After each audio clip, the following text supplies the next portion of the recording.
আমার মা মারা গেছে, কালকে আমার মায়ের ফাতেহা, খোদার কসম ফাতেহা, এখন আমাকে ধৈরেন না ভাই। গ্রেপ্তার এড়াতে এক ইউপি সদস্য পুকুরে ঝাঁপ দিয়ে এভাবে আবেগঘন কথা জানান। তবুও শেষ রক্ষা হয়নি, বেরসিক পুলিশের মন গলেনি। হাতকড়া পরিয়ে ওই ইউপি সদস্যকে থানায় নিয়ে যাওয়া হয়। 12 মে বিকেল 3টায় কক্সবাজার শহরতলির খুরুশকুল ইউনিয়নের তেতইয়া গ্রামে এ ঘটনা ঘটে। গ্রেপ্তারকৃত আবু বকর সিদ্দিক বাবুল খুরুশকুল ইউনিয়ন পরিষদের 1 নম্বর ওয়ার্ডের ইউপি সদস্য। অভিযানে যাওয়া মামলার তদন্ত কর্মকর্তা কক্সবাজার সদর মডেল থানার এসআই নূর মোহাম্মদ জানান, নারী নির্যাতন মামলায় খুরুশকুল ইউনিয়ন পরিষদের ইউপি সদস্য আবু বকর সিদ্দিক বাবুলকে গ্রেপ্তারে অভিযানে নামে পুলিশের একটি দল। RICL TMX, যুগের পর যুগ স্থাপনা থাকে মজবুত।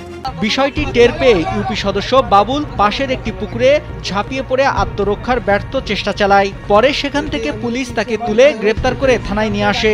স্থানীয়রা জানান, বাবুল মেম্বারের মা গেল 8 মে বার্ধক্যজনিত রোগে মারা যান। 13 মে তার মায়ের ফাতেহা ছিল। মায়ের ফাতেহার আগের দিন ওয়ারেন্টভুক্ত আসামি বাবুল পুলিশের অভিযানে পড়েন। দিন দুপুরে গ্রেপ্তার এড়াতে বাবুল পুকুরে ঝাঁপ দেন। বারবার আল্লাহর কসম খেয়ে মরা মায়ের খবর ও মায়ের ফাতেহার কথা বলে পুলিশকে।